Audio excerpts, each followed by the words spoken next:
All right, welcome everyone to the MIDISketch v0.9.7 update video. In this video, I'm gonna just kind of like shoot from the hip. I'm gonna mess around with MIDISketch. I'm gonna show you guys some of the new features.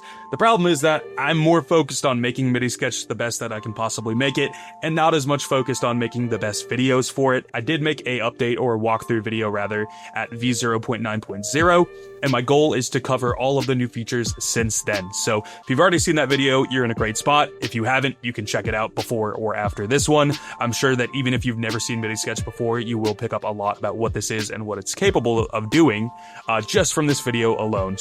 But I do want to say, for the people that are seeing MIDISketch for the first time, MIDISketch is a plugin or standalone app. It comes in .vst3 and .au and can be loaded into any DAW that supports either of those formats. So right now we are using FL Studio as an example, which is also great because FL Studio does not have built-in MPE, which essentially MPE is MIDI polyphonic expression, which means that you can do note bends like this, where if I have multiple notes bending and moving around, and you know, if I add a LFO here, change the depth so that it ramps up, change the speed so that it ramps up, and then I can move that around. Again, this is all things that MPE enables, and FL Studio doesn't yet have that. But with this plugin, you are able to get all of these features and a lot more inside of your DAW. Also, the reason that we didn't hear any sound there is because I don't have a synth loaded, but if I went to the MIDISketch default synth, this is just a normal sine wave. You can hear we're at, octave 2, so it's gonna be really low.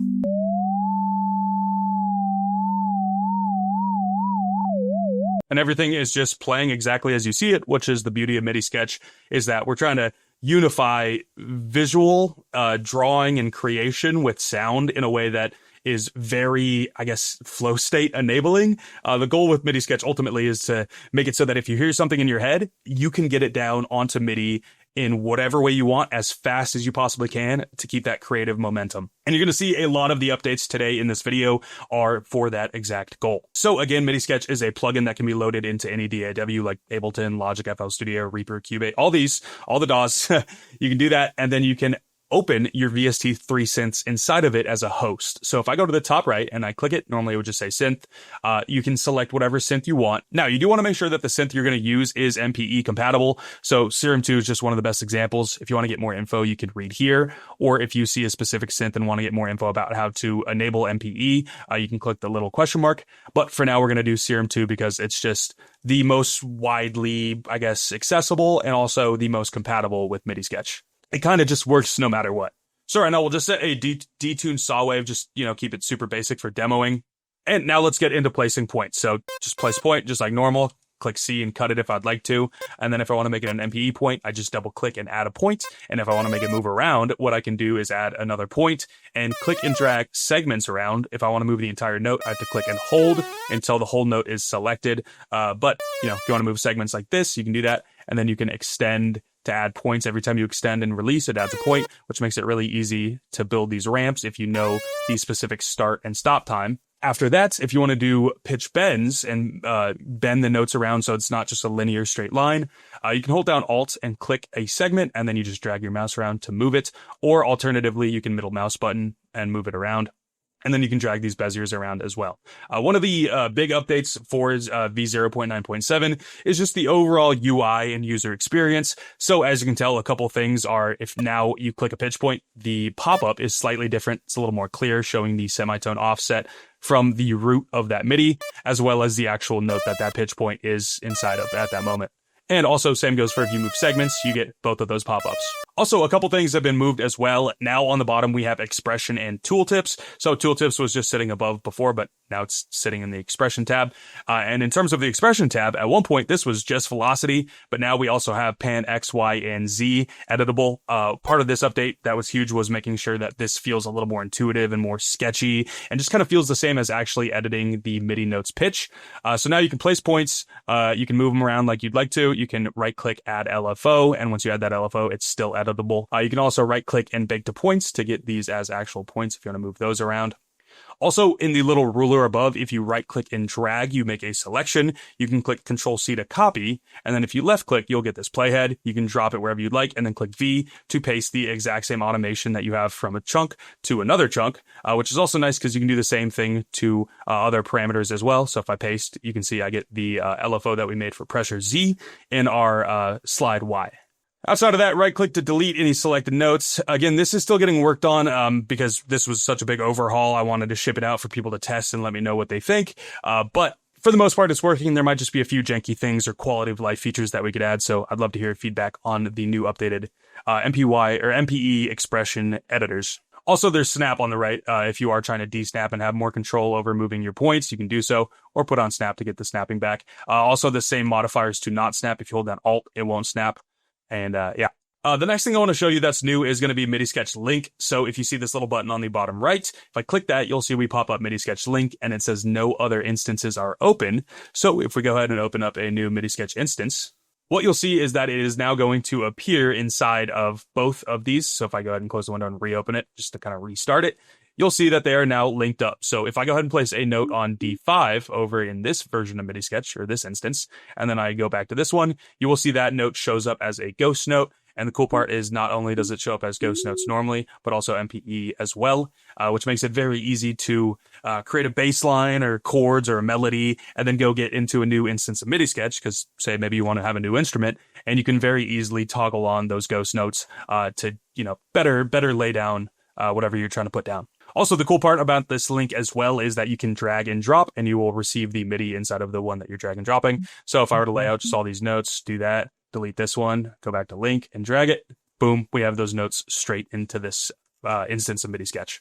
So expect Link to get built out more as the future progresses, but for now, that's just a very basic functionality. The next new thing I want to show you guys is going to be customized shortcuts. This is something a lot of people have been asking, especially anyone that doesn't use FL Studio and has other shortcuts, key modifiers, all of that. So for this feature, there is going to be a lot of weird interactions. So everything kind of has to be tested before it's allowed to be modified. So for the beginning of the customized shortcuts feature, it's going to be very basic. So for now, it's just going to be the hotkeys for different tools. And if you set a conflicting key, you'll see that it actually deletes the other one and tells you about that confliction. So if I go ahead and reset to default, we can have P for point and T for perform. And then for modifiers, we have a couple modifiers as well, like highlight select. Right now we have it on control, which would be command on Mac. And that's just allowing us to click control and highlight notes. So if we very quickly, without going to the highlight tool, want to select multiple, we can do that. So if you'd like that to be a different key, you can switch through, and you'll see the interaction with adding pitch points as well. Again, let us know what kind of modifiers you want to see, what other keys you would like to be able to be changed, and we'll try to get them worked in a little better. Also, what we've done is we've moved all the features that were on the bottom right, like scale highlight, ramp settings, and join settings. We've moved all of that into this little button on the top left, where we have ramp, strum, LFO, chop, which we'll be getting into very soon because chop is a very cool feature. Detuned unison, join settings. You can also unghost all notes. So if I were to just ghost all these notes, I can very easily unghost them. And the reason we added that is because we leave the notes here, even on playback, even though if you'd like to hide it during playback, you can go to preferences and hide them. Which now if I click space, they go away. But for users that want to be able to see those, we just leave the preference automatically on not hide. And also now the notes can't be modified. But if you'd like to delete them, you can still right click and delete or unghost. Or if you want to just get all of them back at once, you can unghost all notes. We also moved the grid division inside of here as well. We also added computer keyboard. So if you'd like to use your computer keyboard as a MIDI keyboard, this is the basic version of that, which currently it's disabled. So if I enable it and then press keys, you can see all the keys are showing. So Q is a C3, and so on and so forth. Also plus and minus on the keyboard will change the octave if you need to adjust. Very basic, but when this is on, you're going to disable a lot of shortcuts. So make sure that it's only on if you intentionally mean to have it on. So next up, let's go ahead and actually get into the chop feature, because the chop feature is very cool. So the way that the chop works is if we place a normal MIDI note, and then we also have one that is an MPE note. So if I select this normal note and I go up here and I click chop, which is either K or Control K, I believe right now they do the exact same thing, but in the future, those are going to be slightly different. Essentially, let me explain this too quickly. So the philosophy behind the hotkeys for these are the single letter hotkey is going to be doing it really quick, whereas the control plus hotkey or command plus hotkey is going to be the more in-depth modifiers. So with this ramp, if I do Control R, I'll get the ramp generator, and I can set the settings that I want. I can also randomize the depth, which is a cool new feature we added. You can change the seed. It's basically going to put your depth anywhere between 0 and wherever you set your depth knob. So if we put it to like 20 and I do new seed, it's just going to randomly put it. But then if I like those settings, I can apply it. And then if I have a couple other notes that I also want to ramp, I can just highlight them and click R, and you're going to see that it applies those settings to all of those notes. But if I wanted to have it be different, I can Control R, and then I can modify as needed to get a more in-depth. But if you just want to apply last settings quickly, you just click R. So again, it's the exact same thing with stuff like chop. So let's get back to doing the chop. So if I have a MPE MIDI note just like this, and then I do Control K, the chop generator essentially is going to allow you to set a certain amount of slices, and then also the gap of those slices, as well as a velocity drawing. So if I move this over to the right, open up expression, you can see that as we draw, the velocity is changing for each note. And the cool part as well is if I click save, this is totally modifiable as well. And it only will break down to points if you right click, or rather right now, since I have the preference on quick delete, I'm going to switch over to context menu.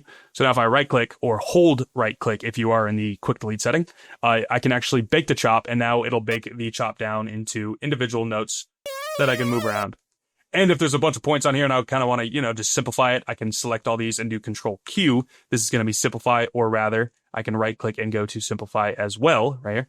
And then I can reduce the amount of points that are on each of these to just, free it up a little bit. And another cool thing about chop as well with MPE notes is that you can apply chops on top of LFOs. So if I right click this and add LFO, and then we just do something like this, real basic, maybe make the speed ramp up, and then we go afterwards, we click it and we do Control K, we can add a chop on top of that, which is super, super sick. So you can make some really wild sounds with that. And part of what's cool about this too is that each one of those will be a different note trigger. So the envelope will be triggered each time. So you could make a very smooth sound like this where it's an LFO, but it's triggering at different stages. So hopefully you can see how that can allow for some really wild sound design possibilities. And when you have the chop too, you can save it and just, keep it completely editable, where I can even come back and edit the chop. And I could adjust the gap as needed, slices, I can do all of these settings, and whenever I feel comfortable baking it down to points, I can click bake, and now it'll just put it down into points completely. So we'll go ahead and delete all that. So that's chop, and the exact same thing for a normal MIDI note. You can also do the speed ramp as well. So if I wanted to make a sound that kind of sounds like it's like duh, duh, duh, duh, duh, duh, duh. Well, I guess I could play it, but if you want to do something like that, you can do that with the speed ramp.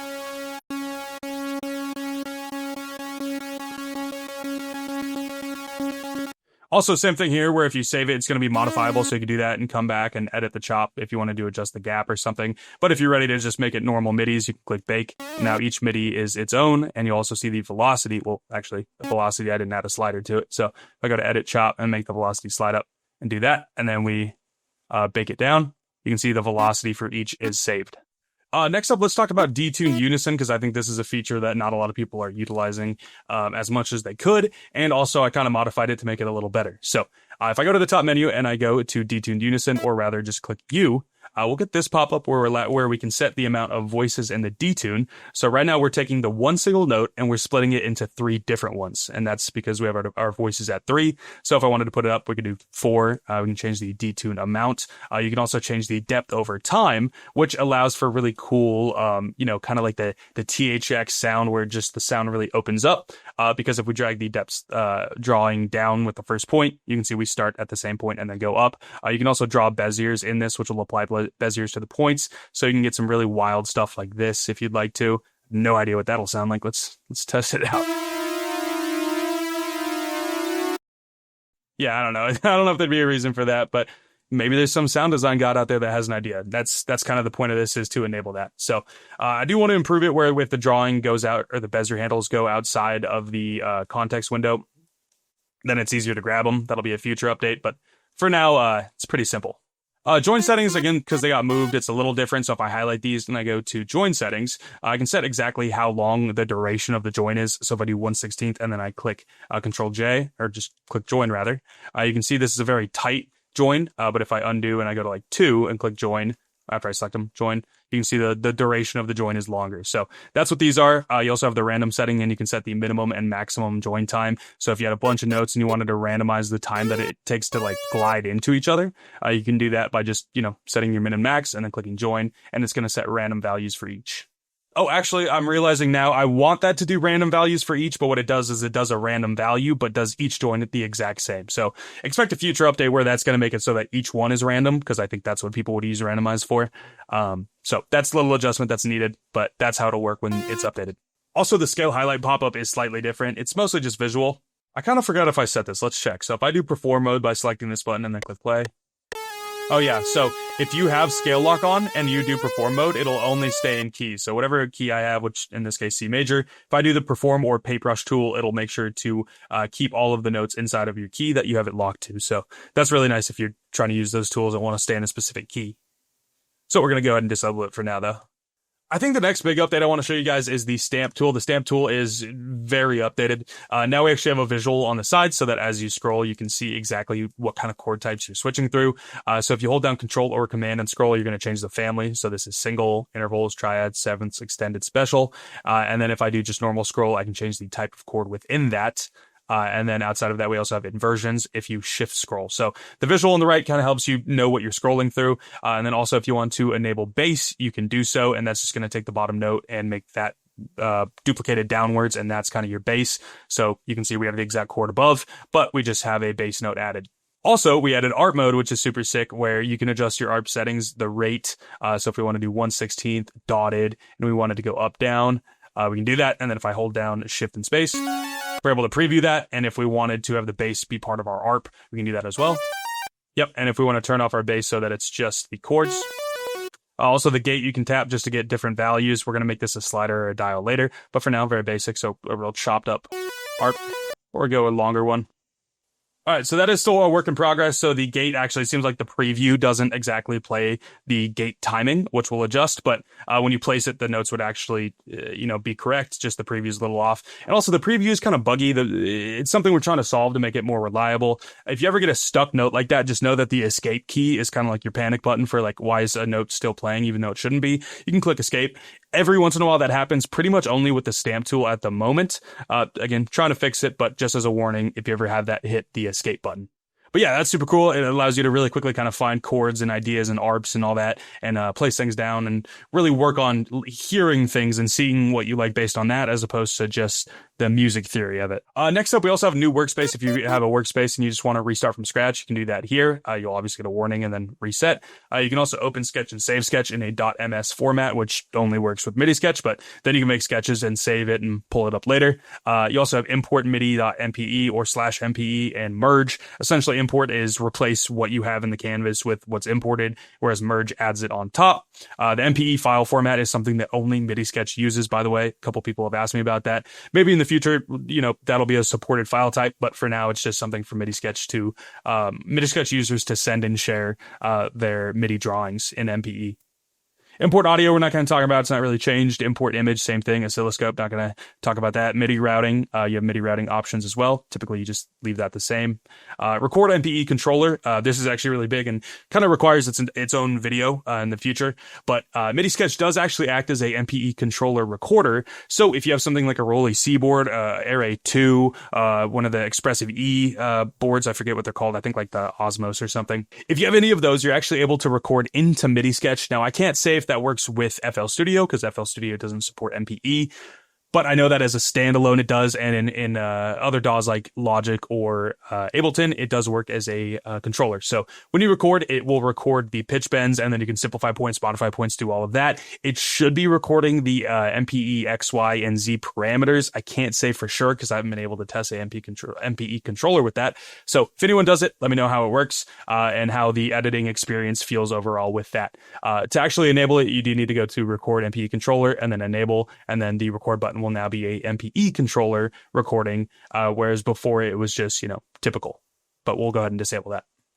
And when I say typical, I mean if I just play on my MIDI keyboard right now, like that's just a typical MIDI keyboard being recorded in.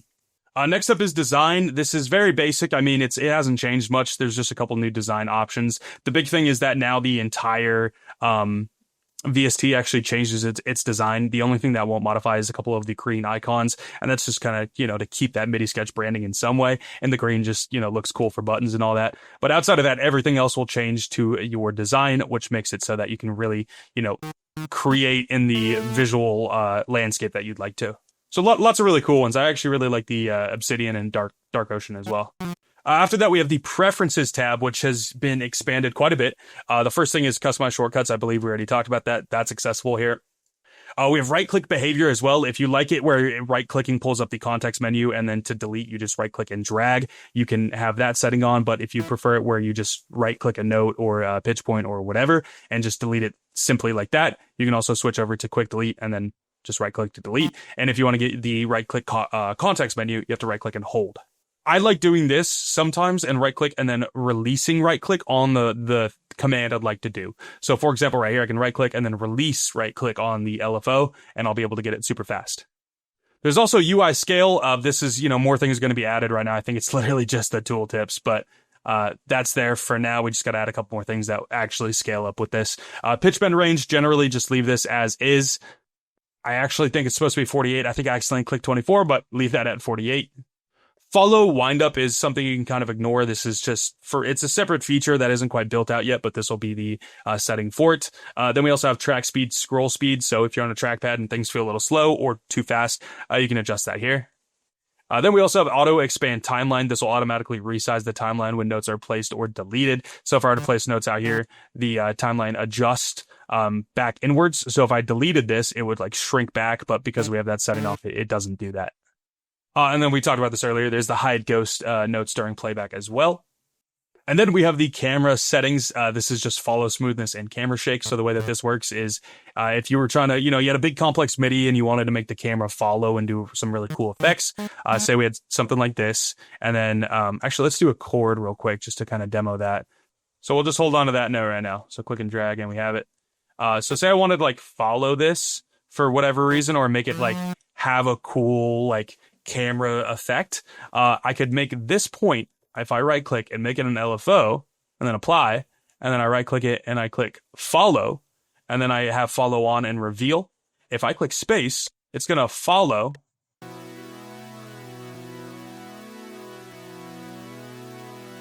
So you can see the camera actually follows this LFO, which is really cool, except for it's visible, which, you can just go ahead and ghost it if you'd like to, and it's still going to be visible as a ghost, and that's where this preference would come in if you want to hide it, and get a really clean camera follow effect.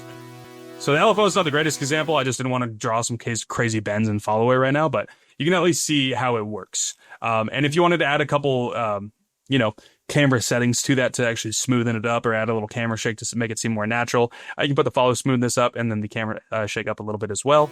So yeah, that's the camera settings.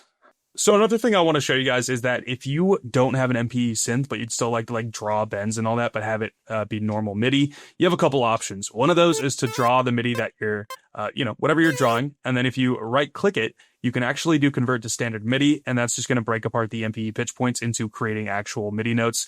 And then you could, now play this with a non-MPE synth, or you could do export and drag it into piano roll. So if I go ahead and just have this here inside of FL Studio, go back to MIDISketch, and then drag the export button, you can see we actually get those MIDI notes inside of FL Studio now. All right, I think that's about everything I wanted to show you guys in this update. If there's anything I missed, then I recommend hopping in and trying to find new stuff. I'm always adding new features. Currently, MIDISketch is at $35 at the website down below in the description, but the price will be bumping up to $40 here shortly. I really do want to keep the price low and affordable, but based on everything that's inside of it right now, when I compare it to other plugins and other DAWs and the features that they have, I feel like 40 is more than fair right now for all this is capable of, but I don't want to price people out, and I want to keep this accessible. So even with more features, I don't expect the price to change a ton. Don't hold me to that. It really depends on how things kind of shake up, but just know that my mission is to keep the price low and keep the plugin very accessible. But outside of that, I appreciate everyone that's bought. If you guys haven't even tried MIDISketch yet, I recommend trying the free 7-day trial. Free trial is fully functional, and then after 7 days, you're just locked out and can't use it, and you have to enter a key after purchasing. But once you purchase a license, it is lifetime, which means that all updates for MIDISketch in the future, you are able to just easily download and update your app version or plugin version, and it's just ready to go with a new update. So again, appreciate y'all. Check out social medias down below. Make sure to check out the Discord. Very helpful place for communicating, feedback, asking questions if you have any issues, recommending new features, all of that. So yeah, hope you guys enjoyed, and I will see you later.